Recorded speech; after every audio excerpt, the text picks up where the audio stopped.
আসসালামু আলাইকুম everyone, welcome to my video. কুয়াশাচ্ছন্ন এই সকাল আর শীতল বাতাসই বলে দিচ্ছে যে শীত এসে পড়েছে। এছাড়াও আরেকটা জিনিসও বলে যে শীত এসেছে, তা হচ্ছে বাজারে রং বেরঙের সবজি। আর তার ভিতরে একটি বিশেষ সবজি হচ্ছে এই ফুলকপি। এই ফুলকপি কিভাবে চাষাবাদ করা হয়, আজ আমরা এই সম্পর্কেই জানবো।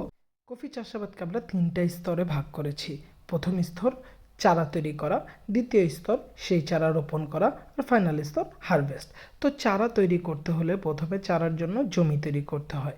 এই জমিগুলোকে বিভিন্ন রকমের সার এবং সরষার খোল এগুলো মিশিয়ে একবারে মিহি এই বেডগুলো তৈরি করতে হয় এবং কোনো বড় দানা বা কোনো কিছু যাতে না থাকে এটাও মাথায় রাখতে হয়।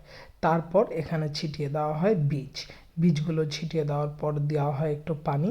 তো এরপরে দেখা যায় যে আস্তে আস্তে এখানে বীজগুলো বের হওয়া শুরু হয়। বীজ থেকে আসলে কুঁড়ি বলেন বা আপনারা চারা বলেন, এটা বের হওয়া শুরু হয়। আর এটাকে কিন্তু ঢেকে রাখা হয়, একটা নির্দিষ্ট সময় খোলা হয়।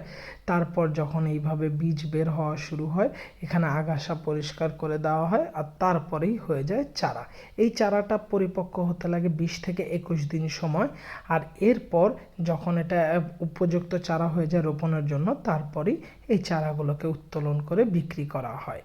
আর এভাবে এই চারাগুলোকে তোলা হয় এই বেডগুলো থেকে বলতে পারেন।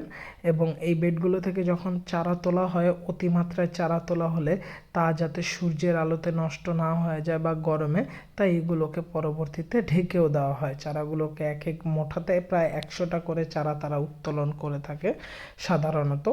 এরপর যখন এই চারাগুলোকে নিয়ে আসা হয়, ঠিক চারাগুলোর জন্য যেরকমভাবে নরমভাবে মাটি তৈরি করা হয়, এই চারা রোপণের জন্য কফি ক্ষেতগুলোকেও সেম একইভাবে খুব মিহিভাবে মাটি তৈরি করা হয়। একজন এই যে দাগ টেনে দিচ্ছে, এটাকে বলা হয় কেল। এইভাবে কেল টানতে থাকে আর এভাবে করেই অন্যরা জমিতে সেই চারাগুলো রোপণ করতে থাকে। প্রতিটা চারাই একটা নির্দিষ্ট গ্যাপ দিয়ে দিয়ে একটা লাইন ধরেই রোপণ করা হয় এবং চারাগুলো রোপণের পাশাপাশি অপর একজন বা দুজন মানুষ প্রত্যেকটা রোপণকৃত চারাতে এভাবে পানি দিতে থাকে। এভাবে করে 2 দিন পানি দিতে হয়। তার 20 থেকে 25 দিন পরে দেখা যায় প্রত্যেকটা ক্ষেতেই চারাগুলো এরকম বড় হয়ে ওঠে এবং একটু তাজা হয়ে ওঠে। তখন ক্ষেতে অনেক আগাছাও দেখা দেয়।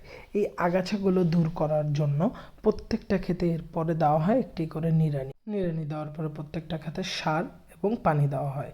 তারপরে এই চারাগুলোর বয়স যখন 40 থেকে 45 দিন হয়ে যায়, এরপরে জমিগুলোতে আরেকবার পানি দিতে হয় এবং পানি দেওয়ার পর দেখা যাবে যে জাত বা চারা ভেদে 60 দিন বা 65 বা 70 দিন পরে এইভাবে ছোট ছোট কফি আসা শুরু হয়।